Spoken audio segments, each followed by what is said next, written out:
नमस्कार, SBT news में आपका स्वागत है और पेश है इस वक्त राजस्थान की बड़ी खबरें। खबरों से पहले एसबीटी न्यूज को सब्सक्राइब करें और इस वीडियो को लाइक और शेयर जरूर करें।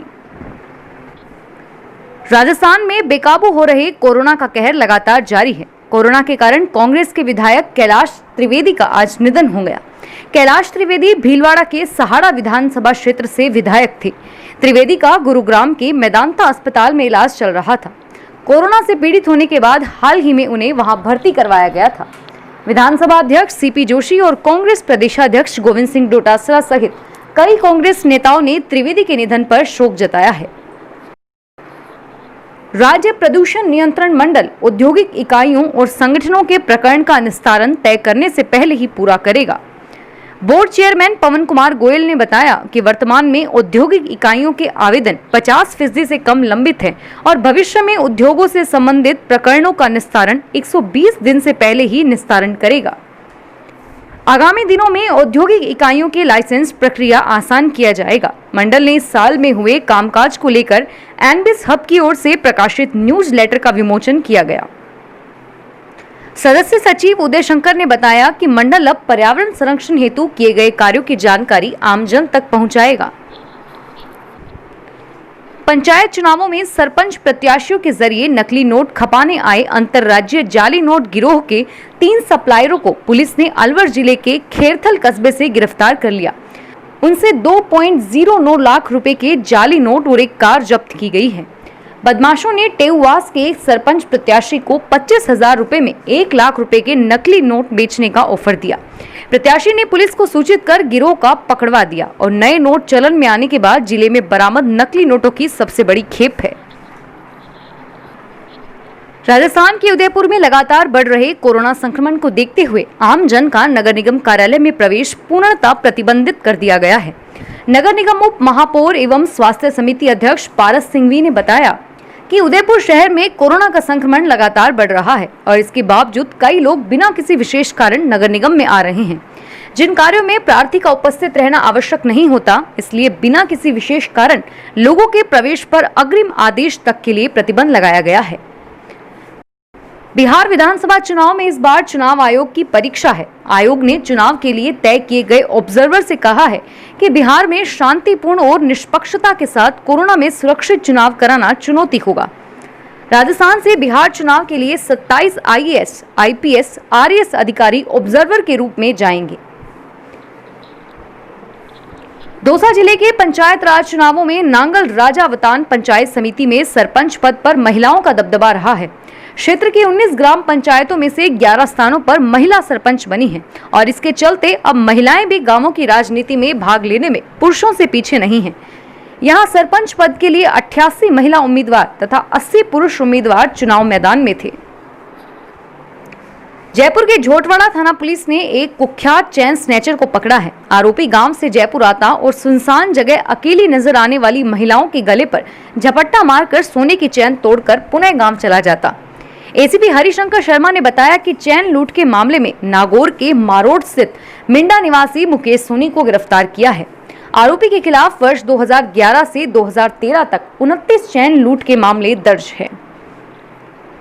रेलवे में जूनियर इंजीनियर पदों के लिए परीक्षा पास करने और काउंसलिंग की प्रक्रिया पूरा करने के बाद अंतिम रूप से चयनित प्रदेश के 67 इंजीनियरों को 7 माह बाद भी नियुक्ति नहीं मिलने का मामला प्रकाश में आया है। 98 पदों पर हुई भर्ती में से मात्र 31 ही अभ्यर्थियों को इस पद पर नियुक्ति मिली है। शेष अभ्यर्थी रेलवे के विभिन्न दफ्तरों के चक्कर लगा रहे हैं। जयपुर एसएमएस गणगौरी अस्पताल के बाद सरकार ने वाला सिटी सेठ रघुनाथ दास कोयलेवाला राजकीय जिला आयुर्वेद चिकित्सालय Lakshmi Narayanpuri smart city project में शामिल किया है। प्रोजेक्ट के तहत अत्याधुनिक सुविधाओं से युक्त 5 करोड़ 21 लाख रुपए की लागत से गुलाबी रंग का 2 मंजिला भवन बनेगा। यहाँ पर OPD, indoor cottage ward, pharmacy, waiting area, registration counter जैसी सुविधाएं मिलेगी। कोरोना महामारी में अभी भी मास्क की वैक्सीन है, लेकिन एक छोटी सी लापरवाही भारी पड़ सकती है। इस्तेमाल किए गए मास्क का प्रॉपर तरीके से डिस्पोज नहीं करने से संक्रमण फैल सकता है और पर्यावरण को भी खतरा है। कोरोना काल में देखा जा रहा है कि सुबह शाम घूमने वाले लोग मास्क ग्लव्स उतारकर रोड के किनारे, गलियों में, घर के बाहर, गार्डन में, खाली पड़े प्लॉट में डस्टबिन के अंदर की बजाय आसपास फेंक रहे हैं, जो गलत है। ऐसा करके हम खुद को बचा नहीं रहे हैं, बल्कि दूसरे की जिंदगी को भी मुश्किल में डालने का काम कर रहे हैं। केंद्र में भाजपा की सहयोगी पार्टी और एनडीए का घटक दल राष्ट्रीय लोकतांत्रिक पार्टी के राष्ट्रीय संयोजक व नागौर सांसद हनुमान बेनीवाल ने कहा है कि सरकार जो 3 कृषि अध्यादेश व बिल लाई है, वे उसके समर्थन में नहीं है। जिस दिन बिल सदन में रखे गए उस दिन सदन में नहीं थे, वरना विरोध करते। वे सोमवार को जोधपुर सर्किट हाउस में पत्रकारों से बातचीत कर रहे थे। बेनीवाल ने कहा कि नवरात्र में सभी जिलों में किसान संगठनों से बात करेंगे, जो सुझाव आएंगे वह सरकार के समक्ष रखेंगे। मुख्यमंत्री अशोक गहलोत ने कहा है कि राज्य सरकार ने जिस मंशा के साथ कोरोना के विरुद्ध जन आंदोलन तथा नो मास्क नो एंट्री अभियान शुरू किया, इसका प्रदेशवासियों के बीच अच्छा असर हो रहा है। लोग मास्क पहनने और उचित दूरी रखने की पालना के साथ साथ मास्क वितरण के काम में भी बढ़ चढ़ कर सहयोग कर रहे हैं। उन्होंने निर्देश दिए कि अभियान के दौरान वितरित किए जा रहे मास्क गुणवत्ता युक्त हो, ताकि संक्रमण को रोकने का उद्देश्य पूरा हो सके। जयपुर में पिंक सिटी प्रेस क्लब के वार्षिक चुनाव में वरिष्ठ पत्रकार मुकेश मीणा को निर्विरोध अध्यक्ष निर्वाचित किया गया। नाम वापसी की समय सीमा के बाद सोमवार शाम 5:15 बजे निर्वाचन अधिकारी संगीता प्रवीण, बृहस्पति शर्मा और विकास शर्मा ने उन्हें निर्वाचन प्रमाण पत्र सौंपा और पद की शपथ दिलाई। पिंक सिटी प्रेस क्लब के इतिहास में इन चुनावों ने एक नया अध्याय जुड़ा है। 28 वर्ष में पहली बार निर्विरोध निर्वाचन हुआ। नामांकन के दौरान अध्यक्ष पद पर सिर्फ एक ही नामांकन मुकेश मीणा का प्राप्त हुआ था।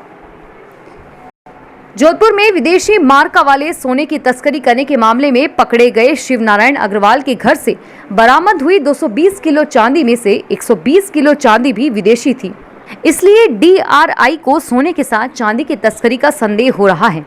आरोपियों ने सोना चांदी के दस्तावेज प्रस्तुत किए, परंतु उसमें स्थानीय खरीद के संबंध में इनवॉइस व विदेश से आयात के दस्तावेज नहीं हैं। DRI ने फर्म के मालिक शशांक को सामान जारी कर रखा है, मगर वह फरार है। पिता शिवनारायण जेल में हैं, जमानत नहीं हो रही है। राजस्थान पंचायत चुनाव के तीसरे चरण में आज 975 ग्राम पंचायतों में सरपंच और पंच पदों के लिए वोट डाले जा रहे हैं। मंगलवार को मतदान शुरू होने के निर्धारित समय से पहले ही मतदान केंद्रों पर मतदाताओं की कतारें लग गई। ठीक 7:30 बजे मतदान शुरू हो गया। मतदान शाम 5:30 बजे तक चलेगा। तीसरे चरण में कुल 31,87,585 मतदाता अपने मताधिकार का इस्तेमाल कर सकेंगे। इनमें से 16,66,814 पुरुष, 15,20,762 महिला और 9 अन्य मतदाता अपने मताधिकार का इस्तेमाल कर सकेंगे। फिलहाल इस बुलेटिन में इतना ही, और फिर हाजिर होंगे तमाम बड़ी खबरों के साथ। SBT न्यूज के वीडियो देखने के लिए हमारे चैनल को सब्सक्राइब करें और नोटिफिकेशन पाने के लिए बेल आइकन पर क्लिक करें। धन्यवाद।